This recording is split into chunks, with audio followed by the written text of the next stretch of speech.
క్రీస్తు యేసునకు కలిగిన దీన మనస్సును మనము కలిగి ఉండాలి. ఆత్మ సంబంధమైన జీవితమునకు మొదటి షరతు మనలను మనము తగ్గించుకోవటము. క్రీస్తు యేసునకు కలిగిన ఈ మనస్సు మీరును కలిగి ఉండుడి. దాసుని స్వరూపమును ధరించుకొని తన్ను తానే రిక్తునిగా చేసుకొనెను. ఫిలిప్పీయులకు రాసిన పత్రిక 2వ అధ్యాయము 5-8 వచనములు గమనించండి. అనేక విషయములను బట్టి మనము గర్వించే అవకాశము ఉంది. మన ప్రతిభ మరియు పేరు ప్రఖ్యాతులు మనలను గర్వించేటట్లు చేయవచ్చు. యేసు ఈ భూమి మీద జీవించినప్పుడు పేరు ప్రఖ్యాతులు కలిగి ఉన్నాడా?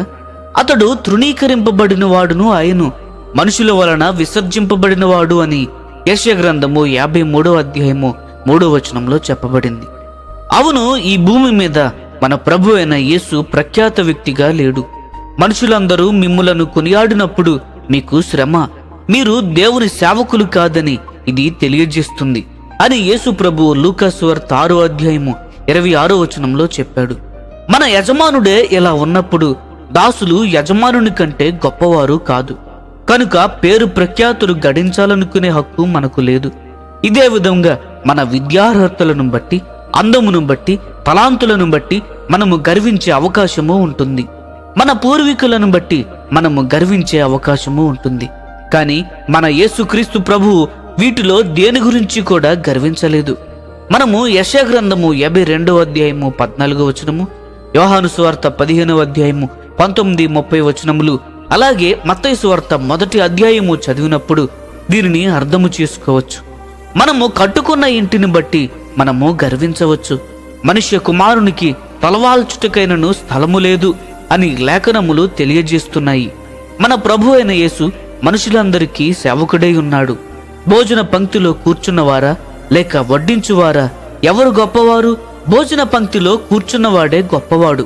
కాని నేను మీ మధ్య పరిచారకుని వలె ఉంటిని అని యేసుప్రభు చెప్పాడు.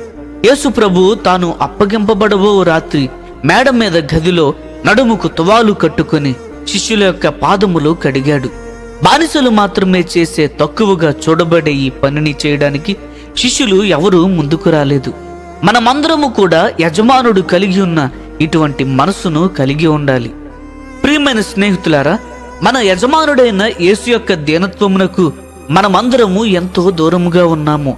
మనము మారు మనసు పొందుటకు మరియు దీనుల మగుటకు మనలను ఆశీర్వదించమని ప్రార్థించదము. ఈ సందేశములు మీకు ఆశీర్వాదకరముగా ఉన్నట్లయితే లైక్ చేయండి, సబ్స్క్రైబ్ చేయండి, అనేకులకు షేర్ చేయండి. మీ విలువైన అభిప్రాయములను కామెంట్ రూపంలో మాతో పంచుకోనండి.